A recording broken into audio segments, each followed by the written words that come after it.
Hello everyone, my name's Bobmich and welcome back to some more Star Citizen. This video is going to elaborate more on a point that I kind of made during 3.8? It was 3.8, yes. Where I was talking about how this game is slowly starting to show its immersion of scale. And what I meant by that was I went outside Microtech. Well, you couldn't go inside Microtech in 3.8, could you? And I looked up from the ground somewhere around the city grounds here, and I looked up at Tressler Station, and I was enjoying the remarks of how I was able to be able to stand on the ground of a planet, look up, see the station that I was wanting to go to, and I was able to go there. Like, I could walk there. This becomes even more relevant with 3.9 because of the relative distance between the habitation building here and the commons, which we're going to go to, and then the spaceport, which is over there across this giant ice lake that you can see that is routed by the trains. You can see one just zipping along there, the bullet trains that take you to and from the spaceport.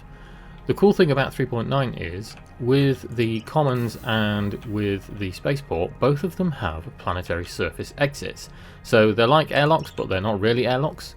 So you can go down outside and make your way outside. Of course, with the planetary mechanics added in, or rather should I say the environment mechanics, the environment hazards, whatever you want to call it, the new player status system, going outside on Microtech is dangerous because it has a mean temperature of minus 90 to 100 or something silly like that. You don't last very long.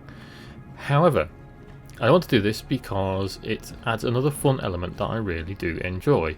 Now, if I wanted, I could go down here, which is where I'm going to the metro loop, and I could go left, which would take me on that train to the spaceport, or I could go right, which will take me to the commons. Hopefully I'm going to beat the train. Oh, I've got a few seconds. And this journey to the spaceport from here would take maybe 20 to 30 seconds, if that. Same with the commons here, as I'll demonstrate.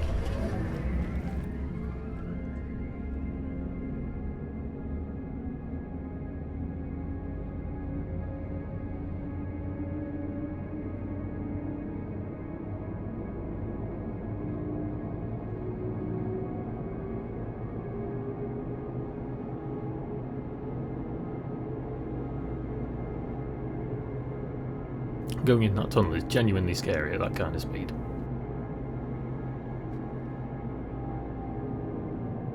If I had a higher refresh rate monitor and a more powerful graphics card, I imagine it would probably make me jump going in that tunnel, but because of the frame rate it kind of skips a bit.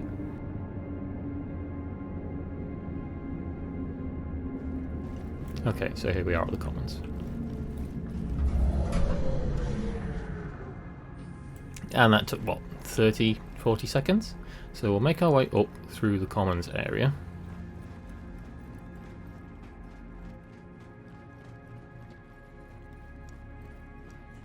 Past the holographic fish.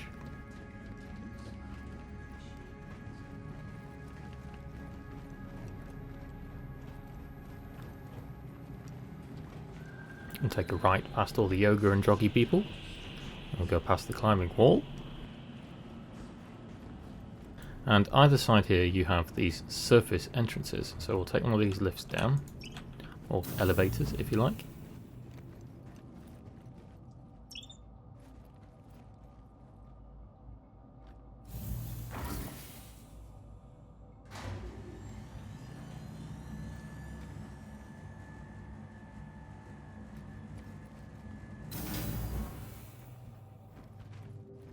And now we're down in the garage. So as I showed on my tour, if you come out this way, this will take you into an airlocky thing. It says exit, but it looks like an airlock. It isn't an airlock because obviously Microtech has a breathable atmosphere. But we come outside and it is very cold. So there's obviously high winds at the minute. You can see with the snow and the fact that my character only has 20 minutes to live in this environment. Oh, and she's even struggling to walk back into the building despite the fact there's a building in the way with the wind. There we go. However, we go around here and we swing a right, and you have a vehicle retrieval console. I'm going to yank out my Cyclone and hope it doesn't bug out. The back-end services, if you haven't noticed over the past few days, have been in the gutter. CIG has been having a lot of problems with some of the inventory cache of different ships and things, and it's caused a lot of problems. A lot of it can be resolved, I will say, by simply using the character reset tool on the website, which is exactly what I did. I was getting the 16,007 error or something, so I had to reset my account. Anyway, we will jump in our Cyclone here.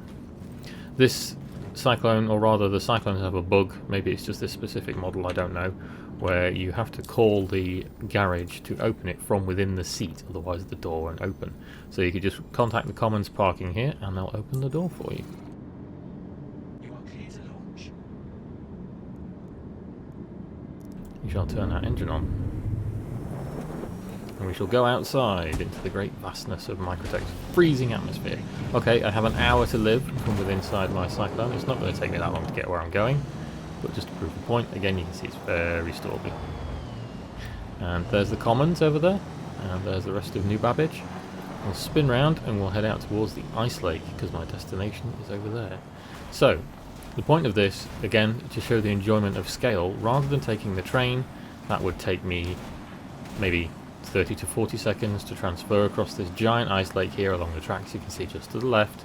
You can now get in the garage and jump in a vehicle and make your own leisurely pace across. You can enjoy the environment instead of having it all fly by, which is another one of these small things that I love that's in the game. So for now, I'm just going to shut the hell up and let you enjoy the ride across the ice.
And here we are. These are the garages for New Babbage Spaceport. And my character's helmet will finally start to defrost because it's a bit warmer in here. Now, as you can see as a guide, if you do decide to make this journey yourself, either side from the commons, you can see that the train tracks lead directly into the garage, so you just have to follow the rail and it will lead you straight into the doorway of the garages. To get parked, you have to just open your mobiGlas and contact the spaceport, as opposed to a parking garage this time. Please proceed to assigned landing bay. It says landing bay, don't know why, and then you can just spin around as you would when you're parking your ship. And you can see the designated garage because there's a lot of garages in here.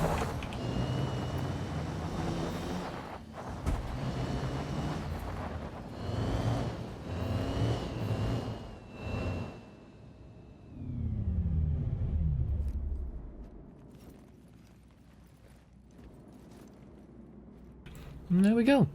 So that took, what, 6-7 minutes looking at my clock here on the wall. So you can just have a little bit more of an enjoyable journey rather than just flying straight across on the train. And it's something that makes that kind of immersion a bit more tangible rather than just being able to use some kind of, you know, teleporter or something silly like that to get from one place to another. As you'll soon see, I've hit the terminal for the spaceport. You see that we get taken a long way from the garage, because the garage is right at the bottom of the mountain, quotes, so to speak, that the spaceport is built into. It's almost 3 miles away. So this thing takes you 3 miles. 3 miles just on foot, you know, is a long way. So even that, just walking up to the terminals would be hard. And coming through this door, you can see we've got the surface entrance in the spaceport. And we're now inside Microtech Spaceport with its lovely little holo greeter. So there we go. I hope that showcases just something else I love about the immersion in this game compared to something like Elite Dangerous or Eve. Oh, that was adventurous from that Cutlass pilot. That it just shows something a bit more about the sense of scale and how traversing journeys make things a bit more interesting. So showing you that, you know, when you're playing with friends or with your organisation or something, if you're going to do a mission, sometimes just the journey there, getting there, from ship parts going wrong to your friends having incidents, or just traversing hard terrain if you're doing an assault on something, can be twice as much fun as actually getting there and blowing the hell out of everything. So I hope I just managed to convey that across to you. So there we go. Now I'm going to go and join some org mates and probably cause some more havoc. So thank you very much for watching, and I will see you all next time.